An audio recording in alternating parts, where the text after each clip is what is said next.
Hi, good morning and welcome back to my channel. My name is Amy and I am the knitter behind Knitting Matters. So today I will be doing a podcast update for you, things that I'm working on, things that I will be looking forward to working on in the future. And if you are interested in that, then just keep watching.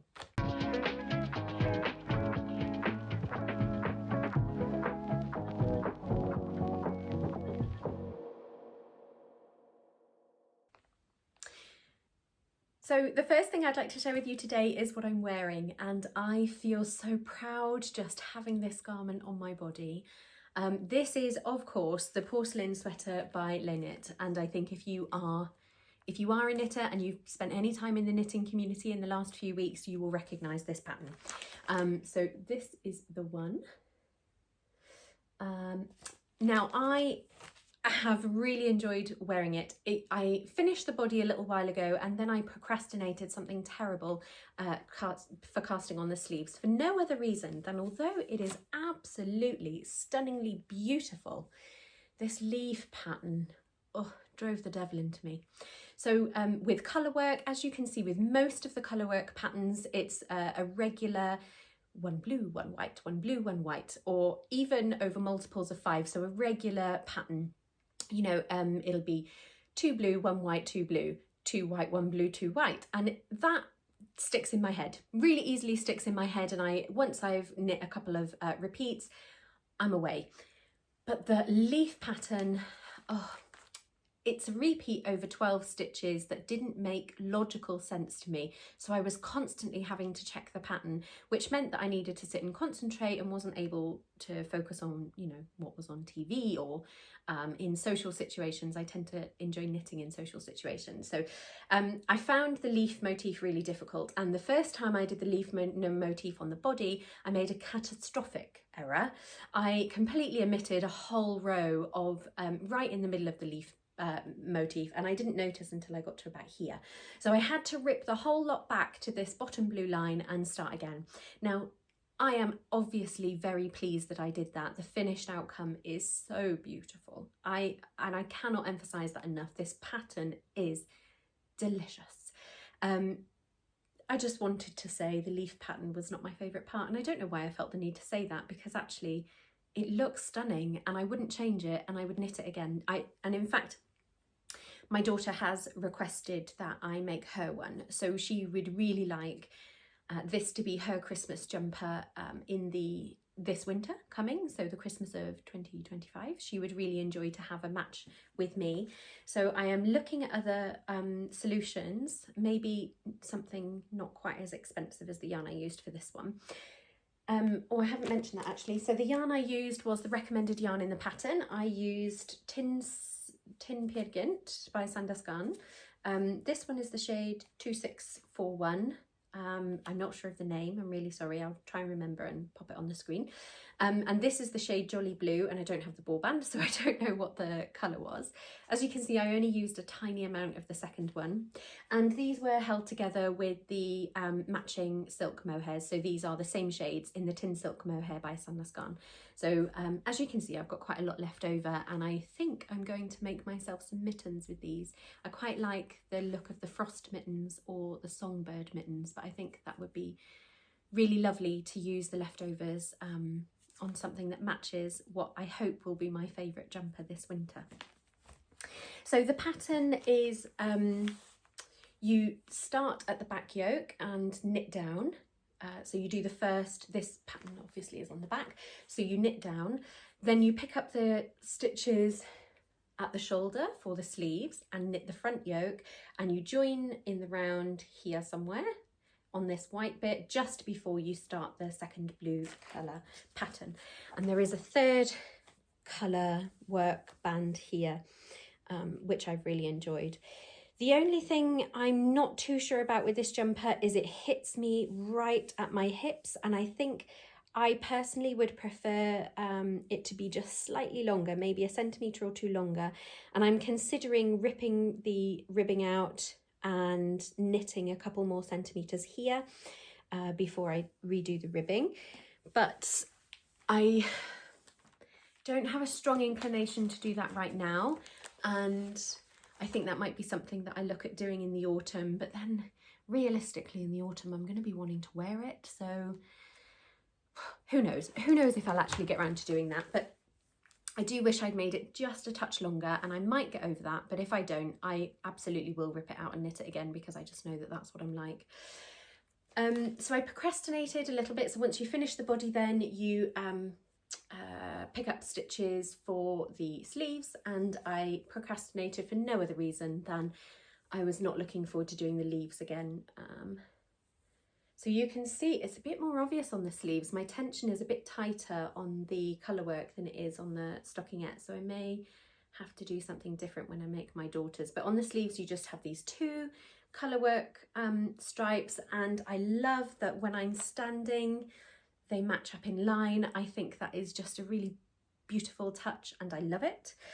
My only criticism with this pattern, and it is constructive criticism I think, is that on the photos the fit is one of quite a significant amount of positive ease. So I sized up, I made the size XL to 2XL thinking that that would give me as much positive ease as on the model. Now I have my gauge is correct and I have the right amount of positive ease that the pattern says, but it doesn't look like this. And I later found out it's because, after I'd started, it's because this model is wearing, I believe, 30 to 40 centimetres positive ease, as opposed to the pattern recommended 20, I think it is. So I think if I were to make it again, I would make the next size, which is 3XL, which is the biggest size. And my only criticism is that I know I'm not a small girl, but I'm not a 3XL girl either. I don't wear 3XL in anything, and it makes me feel that perhaps this isn't as size inclusive as at first glance you might think it would be. So that is my only criticism of this piece. I don't want that to detract from the fact that it is a really enjoyable pattern to make. It is well written and the finished item is absolutely beautiful. Yeah, I really am pleased with it, if you couldn't tell already. So that is my first and only finished item for this podcast, and that is the Porcelain Sweater by Knit. So moving on to works in progress, the oldest one and the one that you have seen before is the Dagmar Zipper, and I'm sad to say, I'll just show you what it looks like. It's this one here. Really beautiful pattern. But I'm really sad to say I haven't actually progressed very much on this one at all. So I am using the Blueface Leicester fleece from the West Yorkshire Spinners, and I'm using the shade 002, which is light brown. So Blueface Leicester sheep come in two shades naturally. They come in a very deep dark chocolate brown, rather like the colour of my hair, and they come in this light, typical what you would expect a light coloured sheep to look like. So this yarn is a blend of the light and the dark, and they've called it light brown. This ball is an absolute mess because I just keep making mistakes and having to rip this out. And it's completely my own fault. Completely my own fault. I'm just not reading the pattern properly. The first time I wasn't doing increases on every row, and then I just kept making mistakes. So and then I didn't stop doing the increases. So I'm at the point now where there comes a point where you stop the increases and then you just continue straight. And I was so in the groove with this when I was making it that I knit way past. So I had to go back and it ripped out another inch, I think. So I'm now at the point where I just needed a break from it. And it's not the pattern's fault, it's not the yarn's fault. They are both wonderful, they are both beautiful. It's completely my fault for just not reading the pattern properly. So the Dagmar jacket, this is the back yoke. You start at the back yoke, then you knit the shoulders, keep going to finish the back yoke, and then you pick up stitches. So if you imagine it would be this way round, then you pick up stitches here to bring over the front for the front yokes, before joining in the round and knitting the rest of the jumper. Sweater. So it's a really engaging pattern to knit, and I'm really enjoying all the different textures. So you have this really lovely honeycomb cabling here, and then you have a 1x1 cable, and then this really beautiful twisted knot that pops up out of nowhere, and it's finished off with a bit of moss stitch on the edging here. So there's all these different textures, and when you bring them together, like, I can't stop squishing the fabric. It feels really cozy and delicious, and I just know that I'm going to enjoy wearing this on autumnal walks or in the winter, and I think this is going to be the kind of thing that you pop a hat on and zip the zip up, and when you come in your cheeks are going to be all red, and I'm so excited to wear it.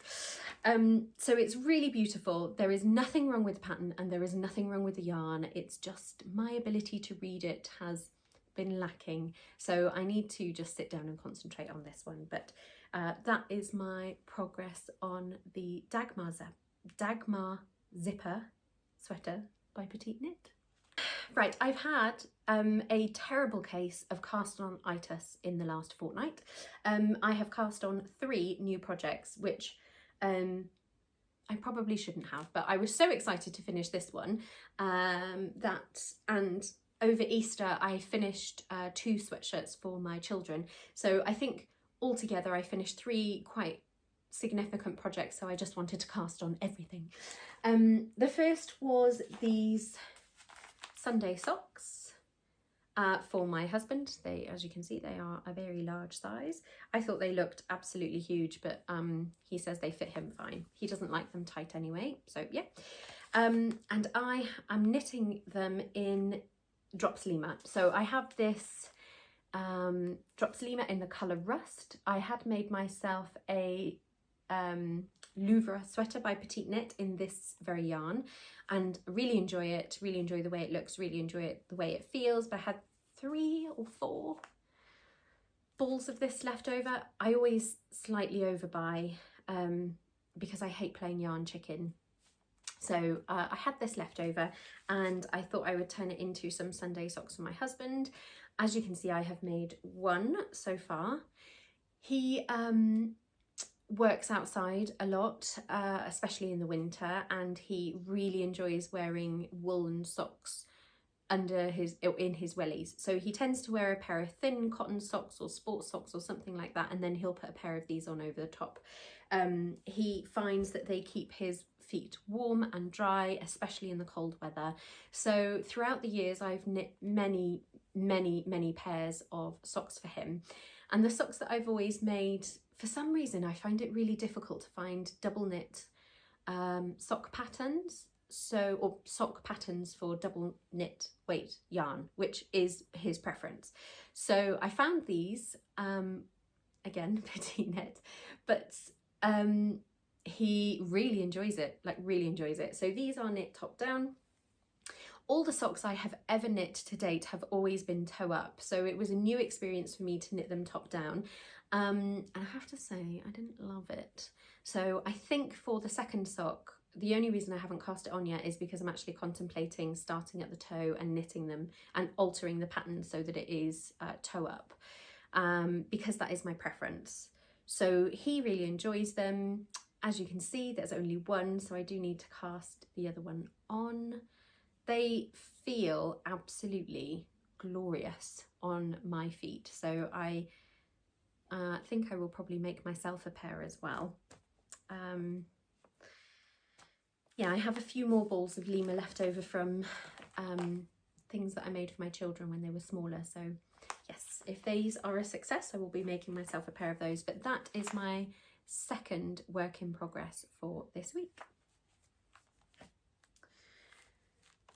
My third work in progress is, or my third whip, is a new cast on. So you may recall in the autumn I purchased this book. It was, I want to say it was October time, but I can't rightly remember. So I went to my local yarn store just to browse, as you do.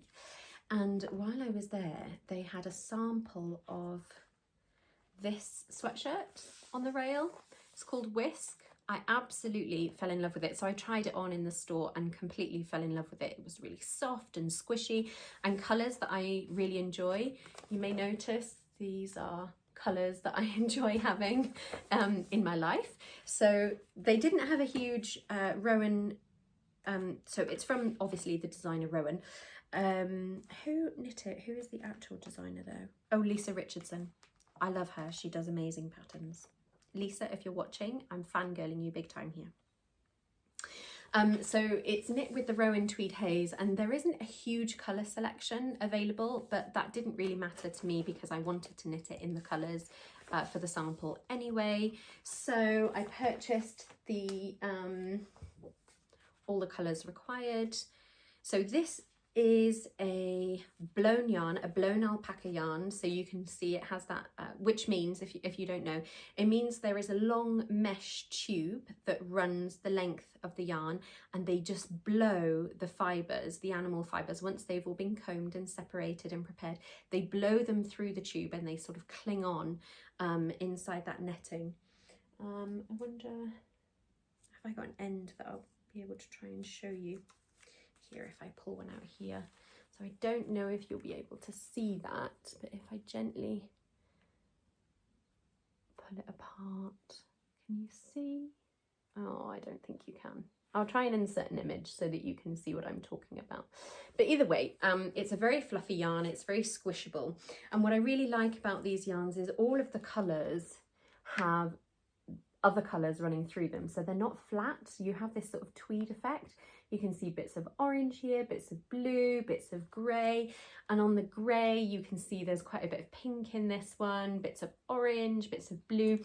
So I really enjoyed the yarn. I thought it's not one that I've used before, so I purchased a sweater's quantity and I cast on, and I have made lots of progress. So this is how far I've got so far. So I have knit the body to the recommended length. I should say it's a bottom-up construction, knit in the round.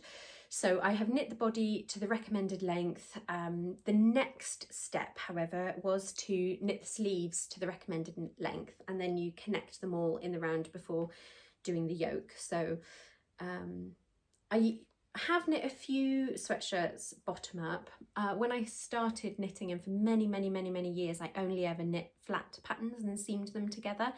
And they tend to all be bottom up. But then when I did move into knitting in the round, bottom up was where I started. So this is not an unfamiliar technique to me. I just haven't done it very much recently. I much prefer the top down, but either way, this is how far we've got. And you can see all of those colours flecked through the fabric on the knitted fabric. Once you knit it up, you can see all those colours come through. Can you see that?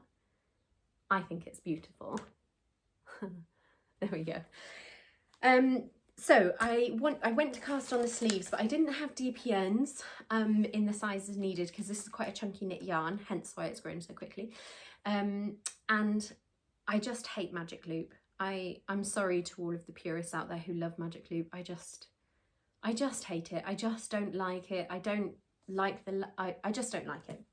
My preference is for 40cm circulars, and I didn't have any. So I didn't have any DPNs or 40cm circulars, so I had to order them, and they arrived yesterday. So I was at work yesterday, so I didn't actually get to open them until yesterday evening.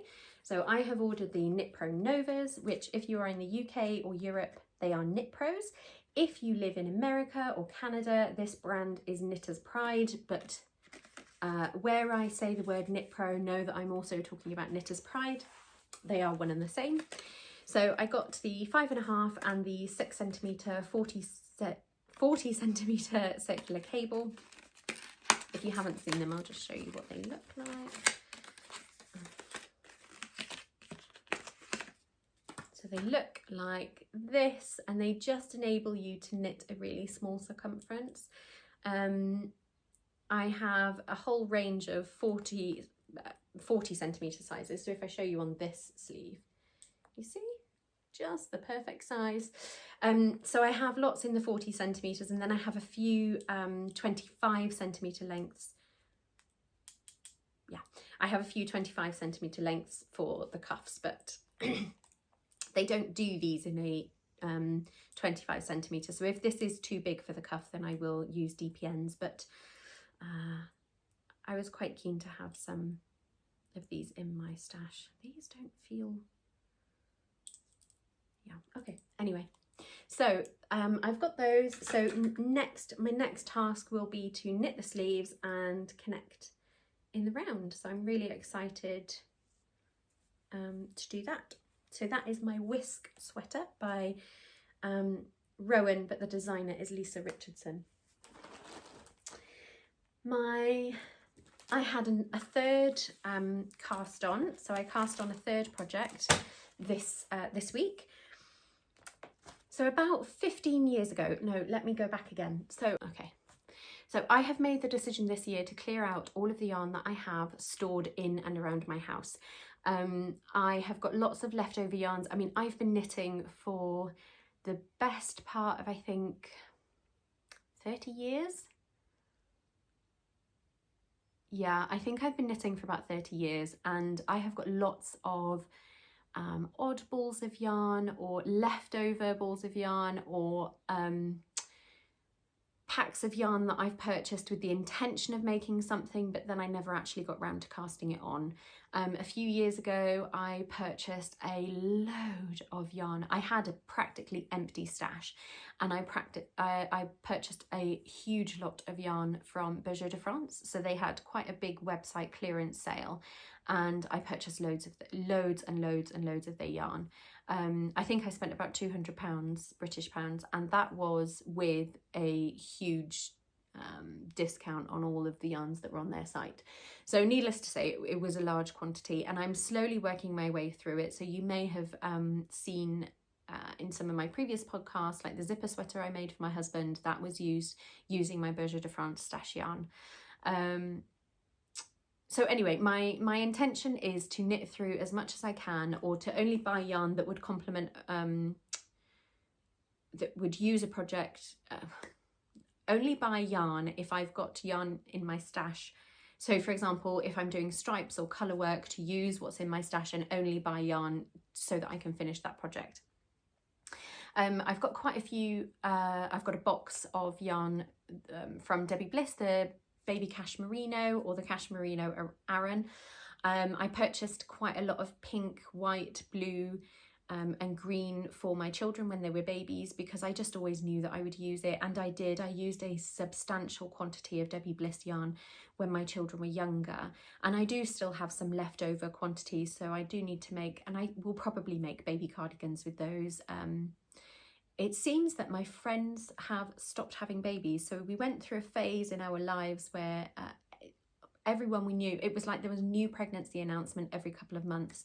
And we haven't had a new baby announcement, I think, for about 3 or 4 years now. So I may start knitting a few baby items just to keep back in case we get a pregnancy announcement, but it hasn't been top priority for me so far. But either way, I've gone off on a bit of a tangent. There are 3 projects that I'm about to show you that are using yarn that has been in my stash for a very long time. The first is a pack of, I think there's 10 balls here. I have one that's out, yeah, of Berger de France. It is cotton merino. They are 50-gram balls, and I have got 10 of them, so I've got 500 grams of cotton merino. So when I purchased this, I had this book, and there were quite a few patterns in here that I was interested in making. I think it might have been this cardigan actually, because but yeah, I think it might have been this cardigan that I wanted to make, which was just a plain beige cardigan. So anyway, I've changed my mind on that now.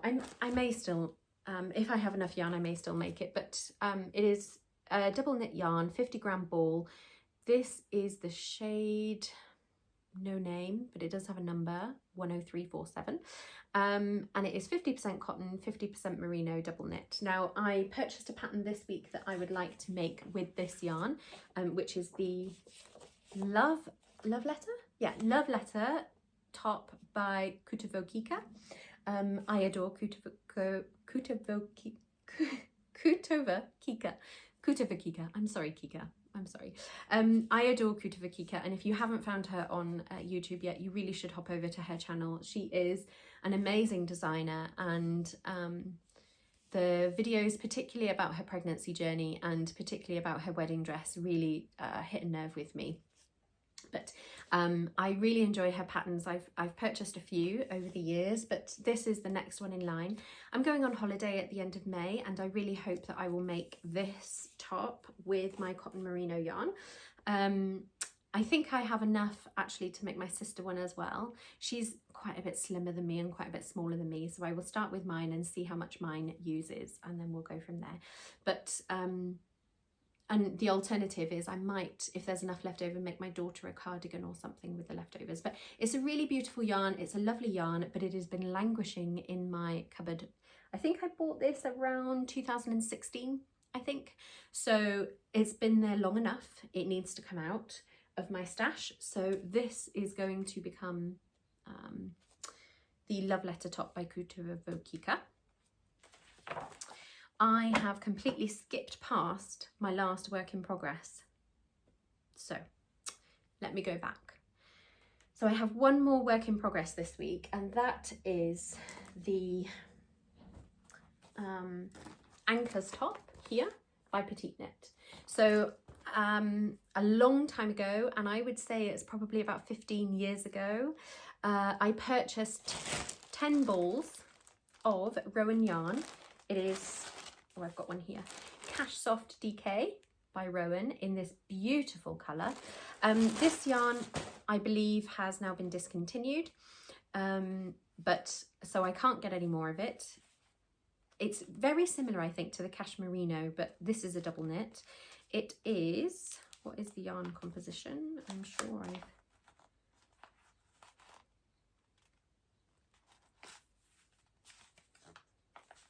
what is the yarn composition? Okay, it's 57% wool, 33% acrylic and 10% cashmere, and it is in this really beautiful sort of dusty rose colour, or old pink maybe. That's how I would describe it, but I really love this colour. It's a colour that I enjoy to wear, but it was a really odd quantity that I purchased. 10 balls isn't enough to make a cardigan or a sweatshirt.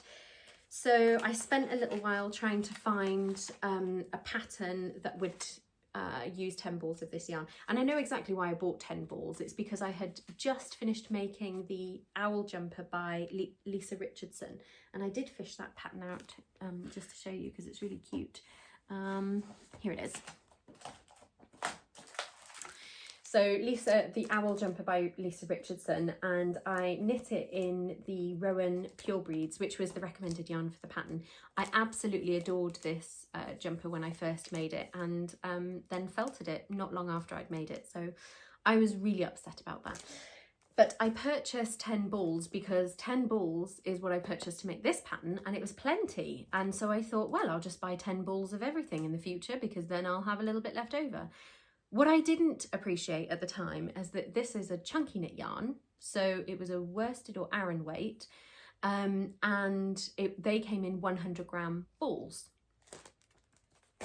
This is a double knit weight and comes in 50-gram balls, so 10 balls of this is not sufficient to make a jumper like the one that I made there. Now, I know that now, and if I could have a cup of tea with my younger self, that is what I would be telling my younger self, is to learn how to calculate yarn, meterage and different weights of yarn, and not to buy things without a plan, because I just bought this because I liked it, and as I've grown older I've realised that that is not the way that I like to shop for yarn. So anyway, I've gone off on a huge tangent, but this has been languishing in my stash for 15 years or more, and it's really beautiful yarn, a really beautiful colour, and it deserves to be a garment and it deserves to be worn. So I purchased the Anker summer shirt, and according to my calculations I should have enough yarn here to make this. So I have cast on, and as you can see I've got quite far with this one as well. So I have completed the yoke, which is got lots of give. Look at that. Ooh. So it's in this broken rib pattern, which I really enjoy. It was lovely.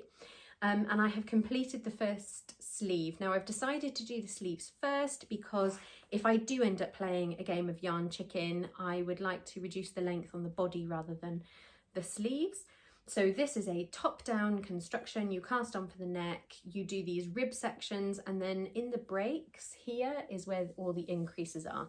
So it's a really fun and engaging pattern to make, and the yoke took no time at all. Now, as somebody who generally speaking doesn't enjoy doing rib, I was surprised that I liked making this as much as I did, but I did really enjoy making it. So my next job is to finish the other sleeve. So when I separate for sleeves, I always use spare cables that I've got with a stopper, and then I can just attach the needles when I'm ready. So now my 4mm needle is free. I will cast on this one, finish this sleeve, and then the body shouldn't take too much longer. Now I'm going, like I said, I'm going on holiday at the end of May, and I really want to wear this on the plain. I think it will look lovely with a pair of white linen trousers or white jeans or something. So that I really am on a deadline for that. It's not a feltable yarn, so I'm not going to be able to wet splice this end to the next ball. So I'm thinking I don't want to have a join right in the front, so I might just tink back to the underarm and join the next ball of yarn somewhere a bit more discreet, which is just something that I prefer to do. And again, these are, I'm only sharing this with you because if I could have a cup of tea with my younger self and talk about knitting, these are the kinds of things that I would say to my younger self, is don't ever join a ball of yarn in a really obvious place, like right in the middle. Always, you know, waste that little bit of yarn, tink back and join it where it's a bit more discreet. You don't have to do that, of course. I'm just trying to share with you where my thought process is, but I really like the colour, I really like the fit. I'm really optimistic it's going to fit me nicely. So yeah, that is I believe that's all of my whips. So I've talked about the whisk, I've talked about the Dagmar, I've talked about the socks, and I've talked about the Anker. So that is all of my whips. Okay. So in my stash, I also have 10 balls of the Debbie Bliss Donegal Tweed, Luxury Tweed Aran, this is called. This has also been discontinued, I believe, and has been in my stash as long as the Rowan Cash Soft DK. So I'm pretty sure this has been in my stash for about 15 years as well, and I'm really motivated to get these quantities of yarn out of my stash. I do not want stashed yarn in my house anymore. It's a really beautiful yarn. As you can see, it has this tweedy effect pattern that I am really drawn to, and still am. I purchased this 15 years ago and I'm still drawn to this sort of tweedy effect now. So this is 90% wool, 10% Angora, and it comes in 50-gram balls, so it's recommended to be knit on 5mm needles, and I have, like I said, 10 balls of this, so I have 500 grams. Now the meterage on this is only 88 meters per ball, but I think that will be enough to make a slip over. It's definitely not enough to make a cardigan, and it's definitely not enough to make a sweatshirt. But based on my calculations, I think I will be able to make the novice slip over, which is on 5mm needles. So the gauge should be correct for this, although I haven't done a swatch yet. I am an avid swatch knitter, so I will do a swatch, but I just haven't done it yet. But I purchased this pattern because I thought actually that this yarn would look really lovely in the novice slip over. So they are my plans for that yarn. Hopefully I will be able to get that cast on soon. And I think that that's everything that I wanted to share with you today. So I did have, I just feel like there's lots of really exciting things going on in my knitting world, and I'm really energized by what is going on in my, especially in my little craft corner. I'm having a real push to only have things that I really love to make in my stash. But I also hate waste, so I am determined to knit my way through what I already have, so that I can get on with the fun business of knitting things that I really truly want to make now.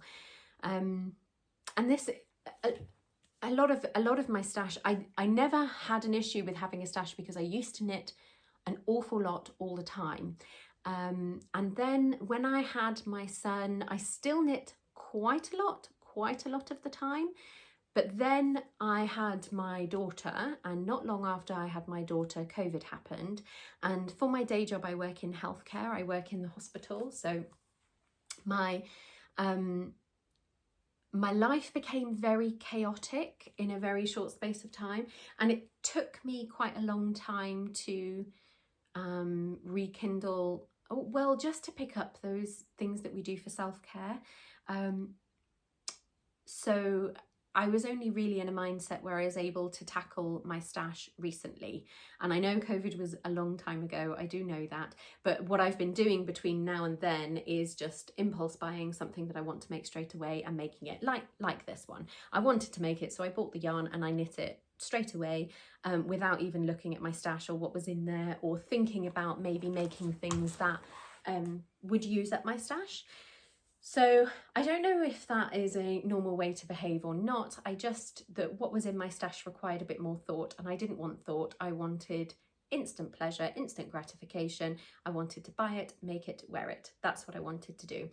But my mindset has shifted a little bit this year. I'm very determined to use up what is in my stash before I keep adding to it, and I'm very mindful about the things that I'm adding to my stash.